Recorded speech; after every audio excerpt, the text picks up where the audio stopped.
Pour notre prochaine capsule, on accueille avec nous les fondateurs de Phoenix Impact. J'ai avec moi Fiona Milano et Maxime Dimitstein. Salut! Bonjour. Bonjour. Merci d'être là. Avec plaisir. Merci de nous avoir. Écoutez, en 140 caractères, mettons, expliquez-moi qu'est-ce que fait Phoenix Impact. Phoenix Impact, on aide les chercheurs en sciences de la vie à réduire la quantité de plastique qui est utilisée en recherche, de plus de 80%. Je suis étudiante au doctorat à l'École polytechnique en génie biomédical, puis en une journée d'expérience, je peux utiliser jusqu'à 3 kilos de plastique à moi seule. Donc c'est plus de plastique que ce qu'une personne utilise en un mois. Oh, wow! Puis je me suis dit, ça n'a pas de sens. Depuis que je suis enfant, on m'apprend à trier mes déchets, recycler le plastique, puis là j'arrive dans un environnement professionnel où c'est absolument pas fait. Donc j'ai cherché un peu les solutions qui existaient, j'ai vu qu'il n'y avait rien d'adapté à la réalité des laboratoires, puis c'est vraiment en discutant avec Max qu'on a développé notre solution.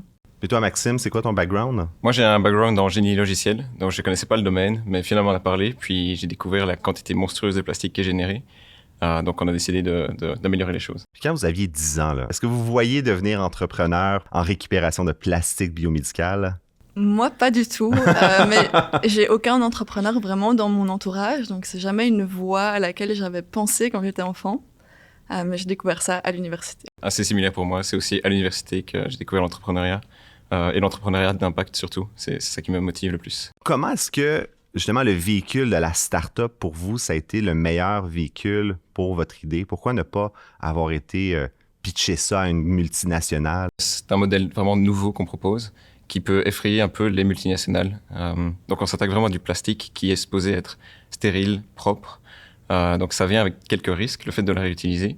Puis nous, on est là pour dérisquer ça, mais les multinationales ne veulent pas forcément se risquer à ce genre de choses-là. Je pense que la problématique, même si elle n'est pas très connue, tout le monde la comprend parce que tout le monde connaît le problème du plastique. On a travaillé avec un laboratoire de Polytechnique, un laboratoire de l'Université de Montréal et 2 laboratoires du Centre de recherche du CHUM. Mais là, c'est ça, notre gros défi, c'est vraiment la mise à l'échelle actuellement. Donc on travaille fort pour pouvoir, à partir de juillet, accueillir 12 laboratoires. Et puis pour la fin de l'année, c'est d'arriver à 40 laboratoires. 40 laboratoires, c'est quand même impressionnant. Ça serait quoi la décision la plus audacieuse que vous avez faite jusqu'à présent? Je pense que là où on a été un peu audacieux aussi, c'était la vitesse à laquelle on a contacté des clients pour commencer à travailler avec eux sans nécessairement être prêt. Un bon courage, là. C'est sans même avoir un produit fini, vous étiez capable, vous étiez déjà en mode vente. On était confiants de pouvoir y arriver, mais oui, ça nous a vraiment aussi aidé à valider et à nous assurer qu'on était dans la bonne direction. Qu'est-ce qui vous garde réveillé la nuit?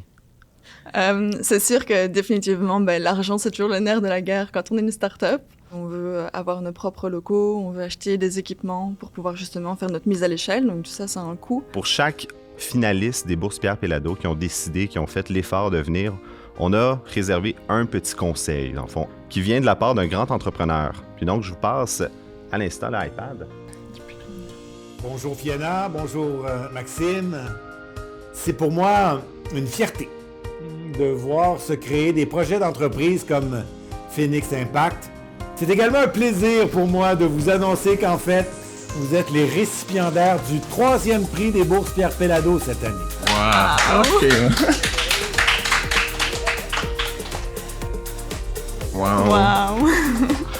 Incroyable. Merci beaucoup. Comment qu'on se sent à l'annonce de cette belle nouvelle? Fière déjà. Puis super enthousiaste à l'idée de tout ce qu'on va pouvoir réaliser avec ce prix. C'est un super coup de pouce pour l'entreprise. Qu'est-ce qu'on vous souhaite pour 2024-2025? 2024, l'objectif, c'est vraiment arriver aux 40 laboratoires. Donc, on se le souhaite. Et 1 tonne de plastique. 1 tonne de plastique? Ouais, dévié de l'incinérateur. Puis à terme, disons dans 5 ans, on pourrait parler de combien de tonnes? On doit être autour de 1000, je pense, à peu près. Là. Ouais, même peut-être plus. Oh, wow! J'adhère à cette vision-là. Moi, j'achète ce modèle-là. Fiona, Maxime, merci beaucoup de vous être prêtés au jeu. Félicitations encore une fois pour la bourse. Merci beaucoup. Puis on se revoit très bientôt.